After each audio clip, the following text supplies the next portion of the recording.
So last time we were left off with a shocking case of Kendra Licari.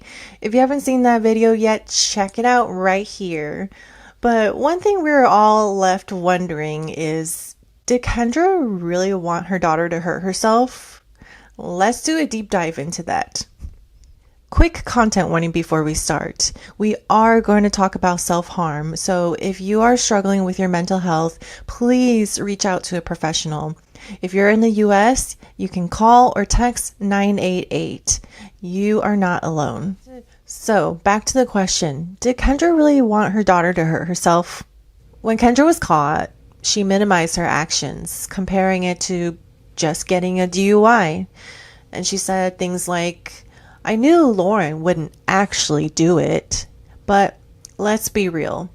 If you keep sending an overwhelming amount of text messages telling someone to hurt themselves, especially your teenage daughter, that could be fatal. So the real question is, was Kendra just reckless, convincing herself that her daughter wouldn't actually do it? Or deep down, she possibly welcomed the idea so that maybe she could gain attention or sympathy as a result of it? To healthy people, that makes zero sense. But here's the psychology behind it. Think of when you're overwhelmed or stressed. What do? You might journal, go for a walk, call a friend, go to the gym. Those are healthy regulators. Now imagine someone who's never learned those tools. Their inner world is chaotic. They're filled with rage, anger, jealousy, and it has nowhere to go. And instead of learning how to soothe themselves, how to regulate their emotions, they offload it onto someone else. It's like holding onto a hot coal. It's so hot and you don't want to hold on to it. So you throw it to somebody else, even if it's your own child. And the scary part is that little tiny relief that you feel from throwing your hot coal away, it can become addictive. For some people, cruelty becomes a way for them to regulate their emotions, just like how some people reach for alcohol, drugs, sex, gambling to numb out. Others reach for control, humiliation, and cruelty. It becomes a shortcut for them to calm the storm inside, instead of doing the hard work of learning how to regulate themselves and to heal. In Kendra's case, she carried self-hatred from her own past. It could have been from bullying, rejection, or trauma, but she couldn't sit with it. Instead of sitting with her self-hatred, she placed it onto Lauren's hands. The words she sent to Lauren, worthless, ugly, trash, could have been words that she heard from her past and now believes about herself. By forcing Lauren to carry it with her, it lightens up her load and gives her that temporary relief from carrying it herself. Now there's another dynamic that we can't ignore: competition. As Lauren grew older, she started getting more attention from friends, sports, and eventually Owen. Now, a healthy parent would feel proud, but an unhealed parent would feel replaced. So Kendra wasn't just jealous of Owen for taking Lauren. She was jealous of Lauren herself for her getting the attention, the love, and the stability that she never got herself. That's why the bullying turned personal.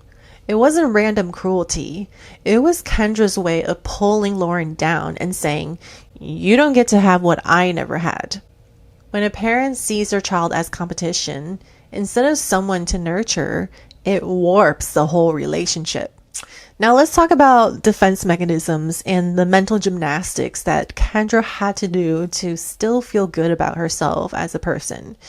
She engaged in something called moral disengagement, minimizing her harmful actions so that she doesn't feel bad about herself.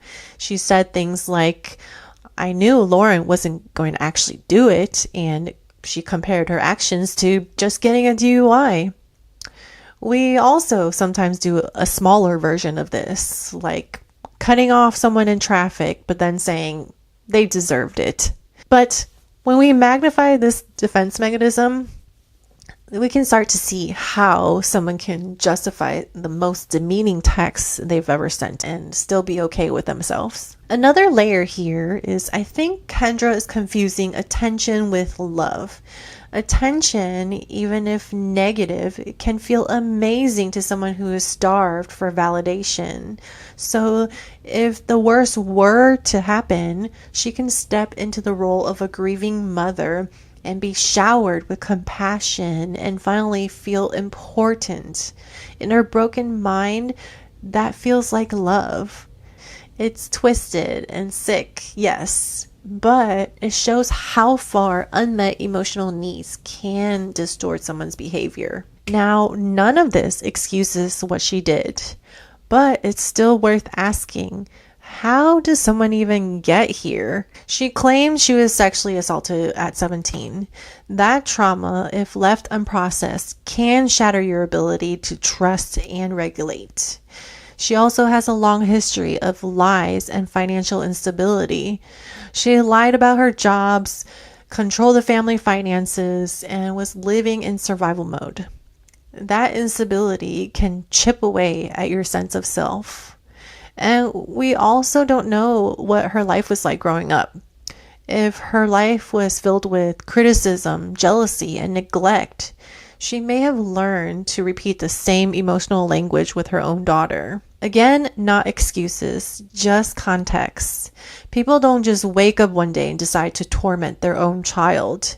These patterns build up over years of unhealed wounds. So how do we learn from Kendra's story so that we don't repeat the same pattern in our own lives? With Kendra's case, it's more extreme. But ask yourself this. Have you ever felt jealous of someone you love? Or done something cruel, even if it was small, just to feel good for a temporary moment? Or prioritized your image over intimacy with people? That is the same root system. The only difference is whether we face it and heal it or fester and let it poison our relationships. Here are some checkpoints to protect yourself. Notice when jealousy spikes at someone you're supposed to nurture.